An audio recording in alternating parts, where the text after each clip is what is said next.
So last week, the Eagles hired Kevin Patullo to be the new offensive coordinator. They actually promoted him, so he was already on the staff, and he's been with Nick Sirianni for forever. It seems like he served on the staff with Nick Sirianni in Indianapolis before Nick got hired here to be the head coach, and then since Nick got hired to be the head coach, he's been pass game coordinator, he's been quarterback coach, he's been everything, and now he's the offensive coordinator, and he was actually the associate head coach last year too. So the reaction from the fan base was kind of mixed, honestly. Some people love the hire; they think he has a lot of potential. He's young, just like Nick Sirianni.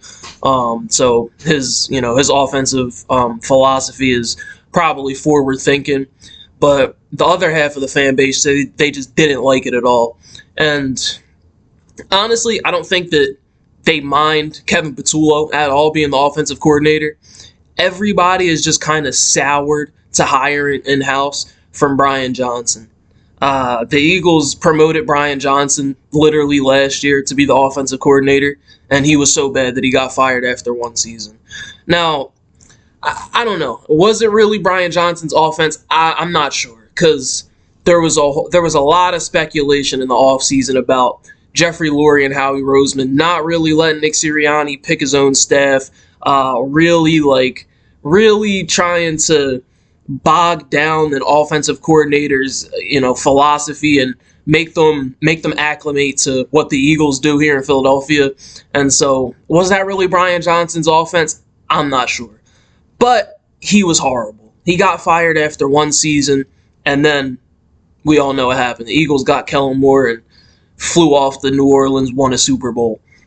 Now, I think the main reason that the Eagles decided to promote in-house was because they just got such a late start. I mean, with the Super Bowl and Kellen Moore to the Saints, I really think that came to fruition like right after the NFC Championship game, because there was really like no talks linking Kellen Moore and the Saints. But then as soon as the Eagles put up 55 in the NFC Championship game, the Saints flew here to Philly to interview him. So I think that came to fruition like really late. And so even though if you're deep in the playoffs and you have a coaching candidate on your staff, you're always going to get a late start picking coordinators. But the Eagles had no indication that Kellen Moore was going to be gone, so I don't even think they had replacements in mind.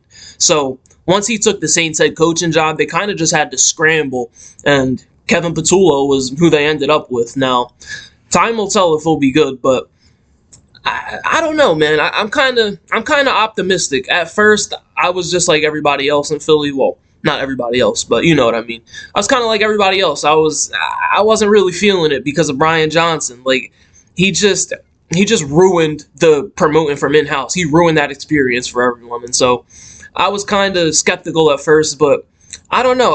I'm kind of optimistic. I think he might be good because there's been a lot of talk out of the Eagles front office from beat reporters on the team and everything that Kevin Patullo had like a major impact on that offense last year. Like he had a heavy hand in dealing with the game plan, creating the game plan, everything.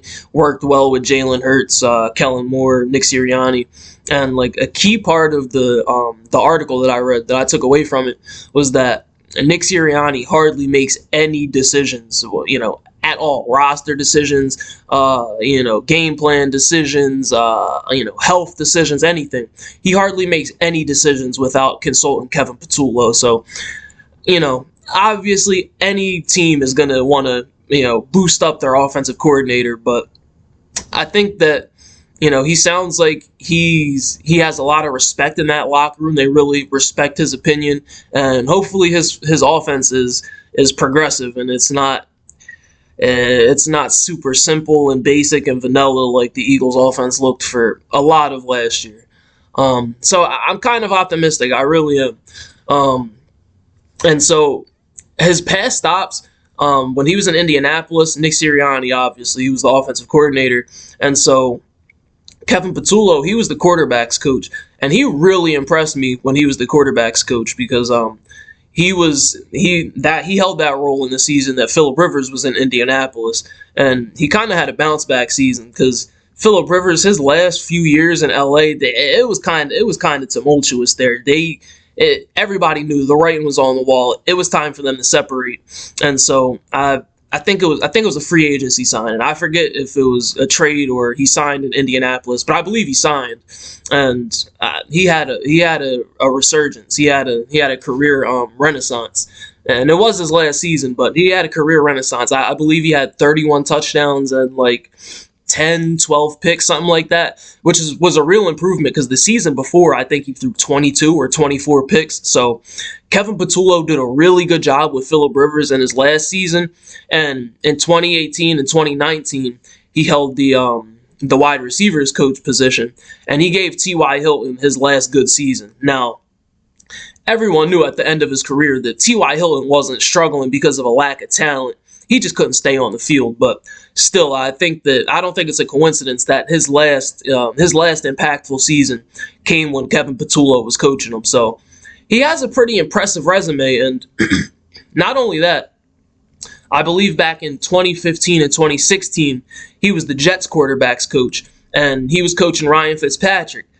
Everybody knows Fitzmagic. He goes off to some random, destination. He has this magical season, and then the next year, he's just back to being Ryan Fitzpatrick. And I mean, that was exactly what happened with the Jets. I think he threw 31 touchdowns and 15 picks. Kevin Patullo's first year, and so he did regress the next season, but that was his best season. That 2015 season, the 31 touchdowns, that was his best season, and it came with Kevin Patullo. So I don't think it's a coincidence that all of these, the quarterbacks, T.Y. Hilton, they've all had success with Kevin Patullo.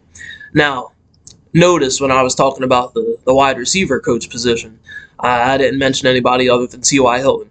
Yeah, listen. The wide receiver groups in Indianapolis, they were bad. Like, I was looking at the stats. I don't think another receiver besides T.Y. Hilton even had over 500 yards receiving. Now, I just don't want to put that on Kevin Patullo, because if you look at the names, like, he wasn't working with any talent. I mean, you had guys like Chester Rogers and, Paris Campbell, things like that. So yeah, he was working with scraps. So I don't put any of those struggles on him. But as you can see, like, that resume that's pretty damn impressive. Like, people have a lot of success under Kevin Patullo, and hopefully he can bring that success to Philly because, like I said, the offense looked basic. It looked bland for much of the season. And so it really opened up. It looked like the playbook opened up finally in the NFC Championship game and the Super Bowl. So hopefully we're just able to build off that play calling, build off, the momentum that we finished the season with, and we could just hit the ground running in 2025 because, like I said, the offense struggled for a lot of the year last year. Like, it wasn't until the very end of the season that, like, we finally found our legs and we knew what we were as an offense. So I think Kevin Patullo can be really good. I really do.